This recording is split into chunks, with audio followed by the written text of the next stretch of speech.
Get ready for the next showdown!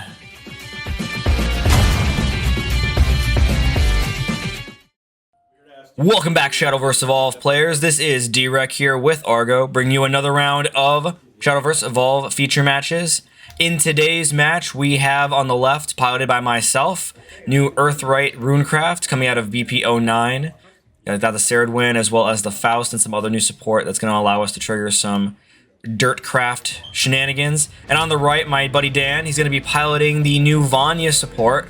Got some bats going on over there. And he's going to be taking the first turn in today's match there, starting us off with a Raven generating a bat token to the EX area and then passing the turn. Now the bat stuff, I think it's a bit more aggressive than what we previously saw out of bats, even with some of the supporting cards earlier on in the game's launch there with some of those first few sets there. Now that we're in set 9 and the bat support out of this set's really come to full fruition there, we're really going to be seeing some more aggressive plays with bat token generation as well as some healing and some damage dealing buffs there. He is going to play the Forest bat token with the Summon Bloodkin card from the OG start deck there. And that's going to trigger the Ravens on the board there to deal 2 damage to my face, and then he's going to swing the 1 for an additional 2. So you already see some of the shenanigans there happening. He generates some health as well as dealing some damage. In this case, he's just dealing the 2 damage there off of the 2 1-drops. And I'm going to counter with that Angelic Barrage, the old reliable from the start deck there. That's going to ping the board for 1 damage, and bats being bats, they only have 1 health to speak of, so that's going to annihilate that front board there. As well as the Ravens, seeing as they're 1-drops with 2 attack and 1 health.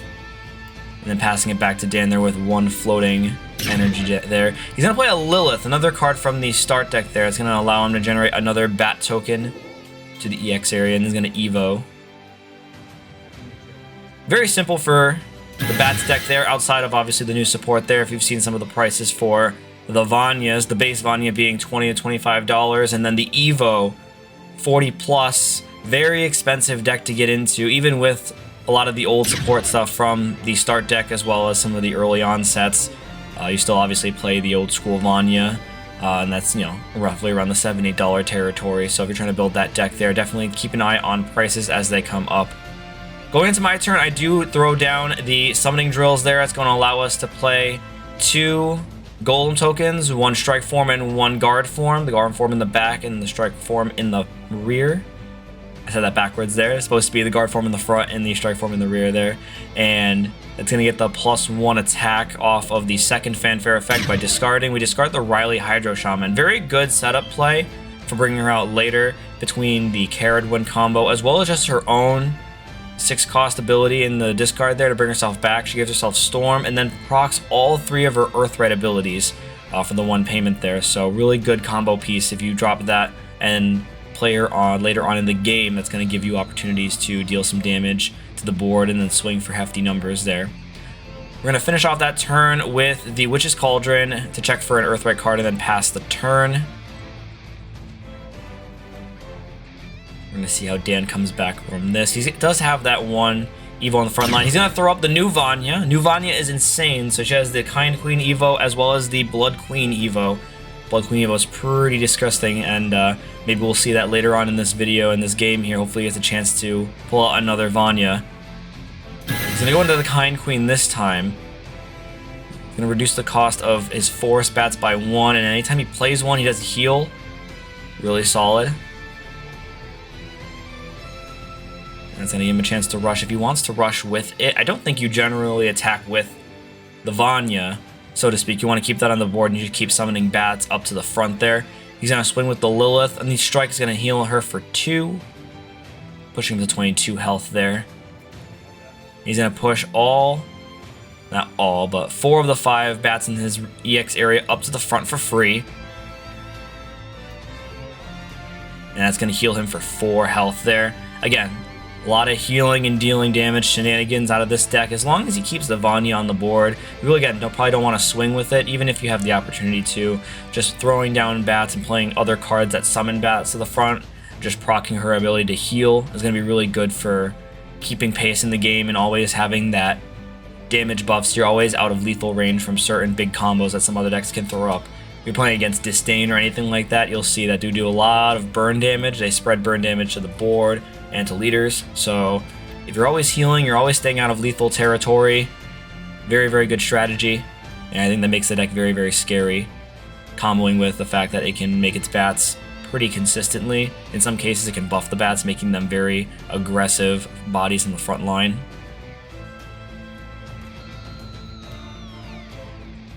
As for Dirtcraft, there are a couple strategies the deck likes to rely on. Again, the Riley Hydro Shaman in the discard is going to help for later, being able to bring that back out there, making it a 6/4 on top of the draw 2 and the ability to ping something on the board with the Earth Rite, especially when it procs that play from the discard effect there.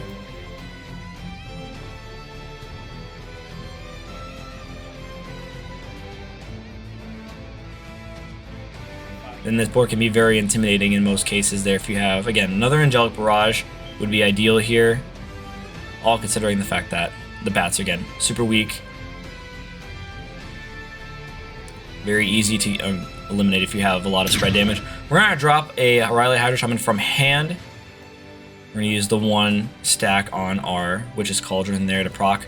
And we're going to ping the Vania for the damage, and that's going to remove that from the board there. Makes the bats a little less threatening, I think, in most situations there, without the card that really makes a lot of the combos happen when the bats do come out.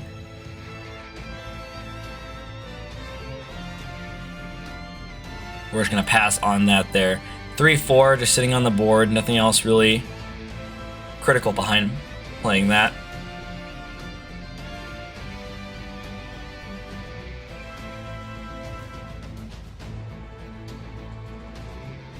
Dan's got a full board here, and depending on how he goes about his plays, and I don't have any defenders at the moment, so he could definitely just swing for the 4. I do have the 1 floating. Could chance it on the Angelic Barrage, like I said. Good old reliable there. Pings for the 1 damage. Very, very helpful against a deck with a lot of rush, low-cost cards. He's going to drop the Sweet Sentiments there. It's going to ping for 3 damage, and then miss that last part of the effect there.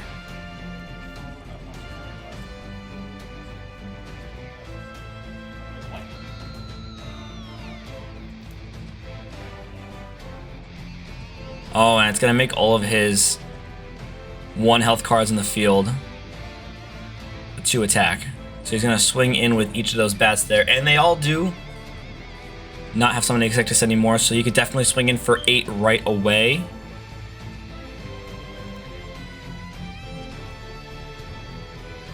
So that's going to put me down to 11 right off the rip. Before he even plays anything critical, he's going to pay his remaining 3, looks like.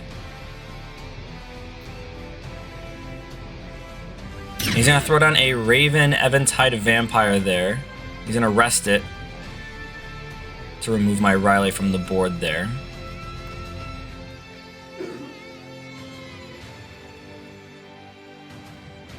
It was only a 2 cost, so he does have 1 floating still as he passes into my next turn here. Both at 5 play points now. I have a couple opportunities to do a couple different things here, depending on what I have in my hand at the moment.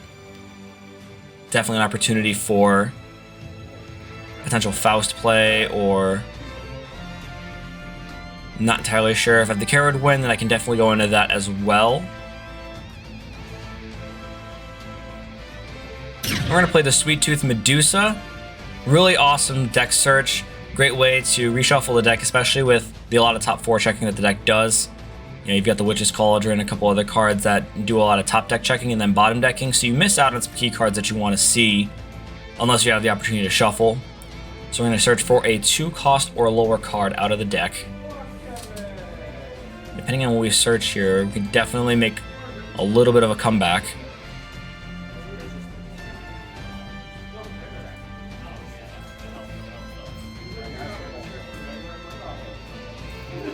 We're going to search for the Angelic Barrage. Again, really old, faithful card there.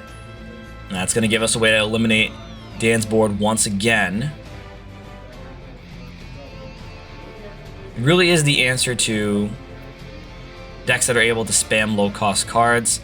Another deck in this meta that's pretty high roller to play against, depending on what they see, is Onion Patch.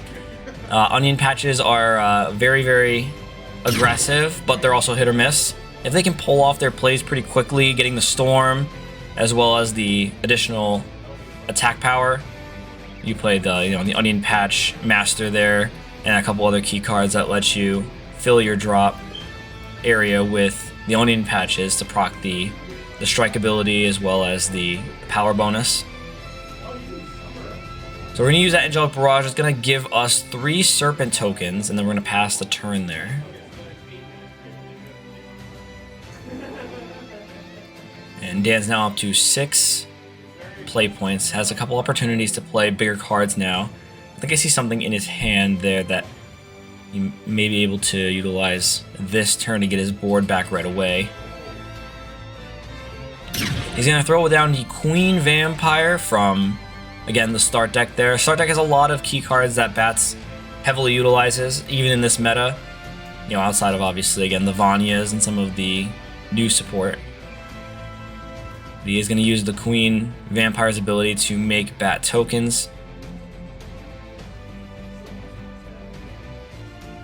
And they're going to come in with 2 attack and ward. He's going to ward them all and then pass with that.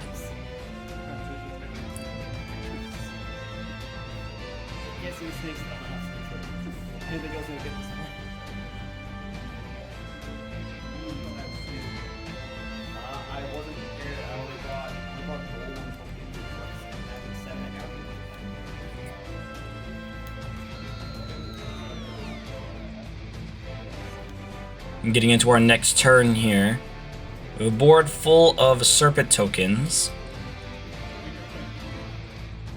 And we have the Sweet Tooth Medusa there. We can definitely Evo that. Depending on how we set up this turn here, we're going to go swing right away. I'm going to swing into the Forest Bats there. They have the ward. We have to swing into those, unfortunately. But with the Bane, we're going to be able to get rid of them pretty quickly.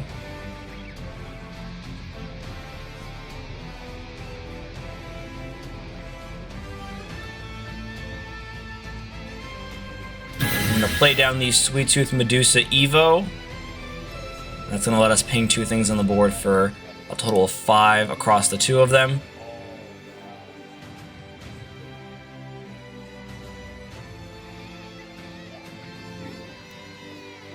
And we're going to use that 5. We're going to put all 5 on the Queen Vampire there. It's going to give us a Serpent token back.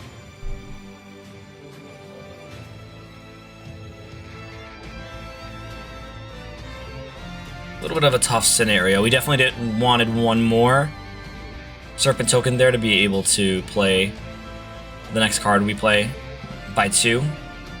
We're not going to have such luck in this turn here. We're going to play that out. We're going to have the 1 Serpent token. And Sweet Tooth Medusa can attack directly this turn. Really depends on if we want to do that or not. It does have 5 toughness there, but there are a lot of things that can get rid of a card that have even 5 toughness there. We want to be careful about making sure that we're able to extend on some of our plays, especially going into this mid to late game. And we're going to use the remaining 5 to drop a Faust. The Evoke earlier coming from 1 Evo point and then 1 play point. So we have the 5 remaining. The Faust is going to come out. He's going to search for 2 different amulets. Cards that have the stack, and we're going to be able to play those to our EX area for a total of combined 4 cost. And those will be able to come out this turn for free. And we're going to search the first. It's going to be the Gingerbread House. And then we're going to grab a Red Hot Ritual. The Red Hot Ritual is going to deal 3 damage on play. The Gingerbread House letting us heal for 3 again, just like we did in turn 1. Again, our way of being able to keep out of lethal damage territory. We heal the 3 back. Give us another way to generate stack. And the Red Hot Ritual, again, dealing 3 damage to something on the board and giving us a way to generate stack as well.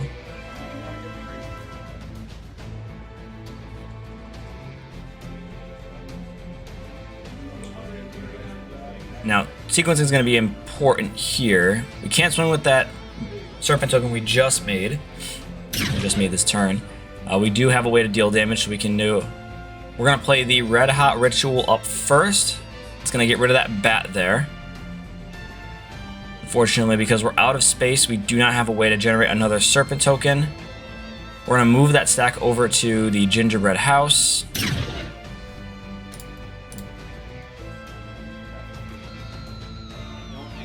We're back up to 14 health now.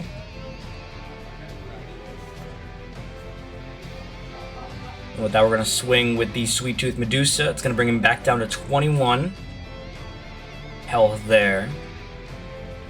I don't believe there's much else we can do this turn, so we're going to go to the end turn there. We're going to trigger Faust's ability, paying the 1 Earth-Rite stack. We're going to give something +2 or +1/+1, and we deal 2 damage to each enemy leader there. So that's going to ping Dan for 2, bring him down to 19.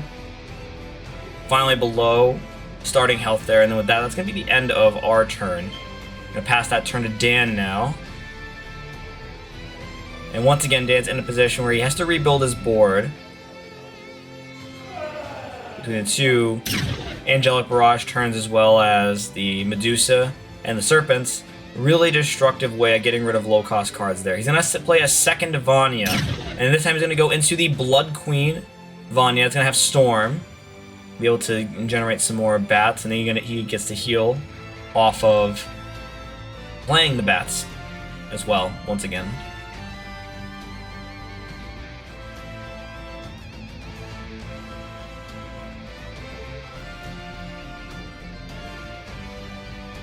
And that's a pretty hefty card there. If he swings, we don't have any defensive options here, so opportunity to swing for face is very, very real at the moment.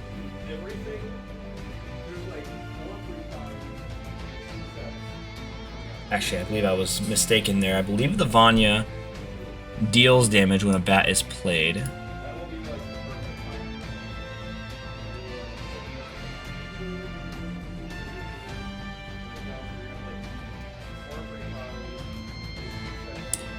Dan's definitely in a bit of a conundrum here. He needs a way to generate more bats. He hasn't seen any real draw power. The Kind Queen's good for the draw and discard, but he really needs something that lets him draw cards and keep them. So he's going to move one of the bats up there, and he's going to deal 6 damage total, 3 to the Serpent there, and then he's going to deal 3 to the Faust. Faust's going to have the 1 left there, and then he's going to trade with the Vania. The Vania's now at 1. That leaves me with just the Faust on my board there. And that's going to be the end of Dan's turn, floating 1. We want to see if he has an opportunity to possibly counterattack, if he has a Quick in his hand that he may be able to play during my turn there. Be a way to generate bats or something or the other. But being at 7 play points now, we do have a lot of opportunity to play things now. Deck has a lot of low-cost cards. I don't think anything higher than the Faust. So being at 7, there's pretty heavy plays we could definitely go into. I think the only other play that would be expensive would probably be the Ancient Alchemist. That's a pretty expensive combo there. 3 to play and then 3 to Evo. You need at least 7 to be able to ping the effect at least once. If you play and then try to trigger it the same turn. Otherwise, everything else is pretty cheap. The Carrot went against a 3 play, 1 Evo. And it plays either or the potion or the poison for free on Evo. Or it gives you the opportunity to play something for free once the first time you would play it. A lot of options to go for here. I think the key point is going to be getting rid of the bats to make sure that they're not a threat going into the next turn. We're going to start by swinging the Faust into the Vania. We're going to trade Suicide the 2 cards there. And then we are going to play the Ancient Alchemist. Again, really solid combo, and very surprised to see the Evo jump up to like $7 a copy. We're going to do the 1 Earth-Rite there to generate 2 Guard Form Golems. And then paying 1 Evo point and 2 play points, we're going to be able to Evo into Ancient Alchemist, again the same turn there. And with 2 Evo points and the reduced cost by 1, we'll have the opportunity to play up to 2 Golems this turn. Being able to ping for a total of 6 damage. So we're going to play the 1 Guard Form Golem up there, ping the bat for 3. And then the Strike form, instead of the other Guard form, they're going to ping the other bat for 3, and then that is going to be the end of my turn. activating the ward on the guard form there. And that'll be Dan's turn now. Up to 8 play points. And likewise for Bats. Bats has a lot of low-cost cards with a couple high-cost cards. The Vampire Queen being one of them. They're very good, though, for the ability to give a full body of wards. And the unfortunate side effect is that the Bats are not very tough. So anything with like a low-cost damage spread spell or spread damage effect is going to easily get rid of those. He's going to play out, again, another start deck card there. Is going to generate him a Bat. He's going to play a Raven Noontide Vampire. It's going to give him a Bat to the EX area, and then once per turn he can heal whenever he generates a Forest Bat. So he's going to play 2 Forest Bats there with the spell there. He's going to trigger the Raven there to heal once. And then with the spell, he gets to resolve that. He deals, I believe, 3 damage, 1 for each Forest Bat on his field. So that's going to get rid of my strike form there. And that can be a threat, a little bit of a threat. 4 damage coming into the face, especially with no defenders, no ward. Can be a bit threatening, and then the rest of the board, the same thing as well. Can attack now. And without wards, it can be pretty hard to determine what to keep and what to leave on your opponent's board, especially getting into the late game. And Runecraft has ways of getting up to high damage dealing in a single turn, so make no mistake, if you go back to Kuon meta or even before that Daria meta, be able to drop down the Chimera for 30 damage for game in 1 turn, you know, unless you're going up against Haven or something.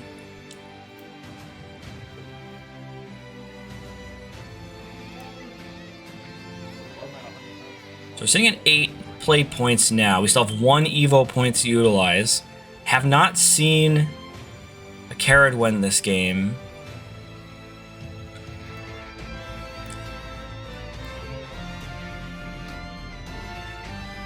Definitely need to consider what ideal plays to make would be for this turn.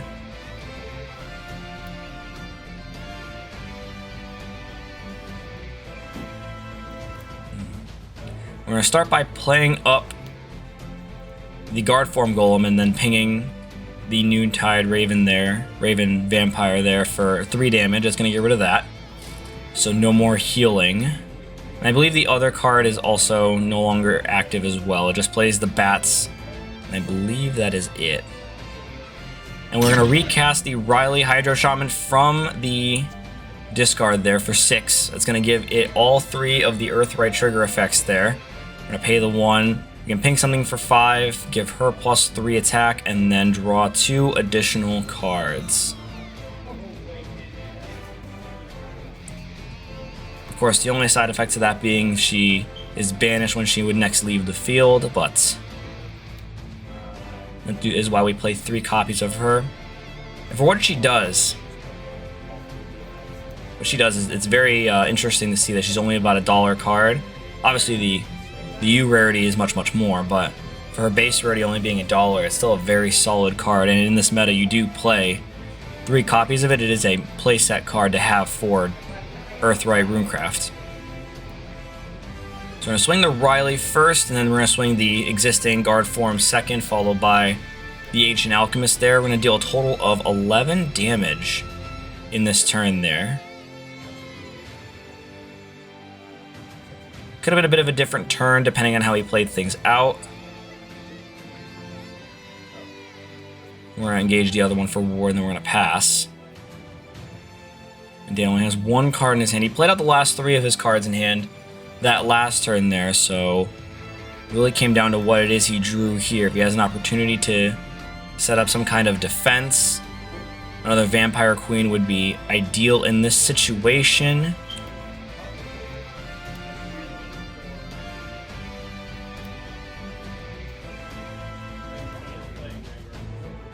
So Dan's going to play the 1 for the Bat in the EX area, and then he's going to pay 2 to play the Vania Vampire Princess, the old one. It's going to get an additional 4/4 for the forest bats on the board. And then her second ability there, she can pay 1 and sack a bat to deal 3 damage to something. He's gonna do that once. Hit the bat.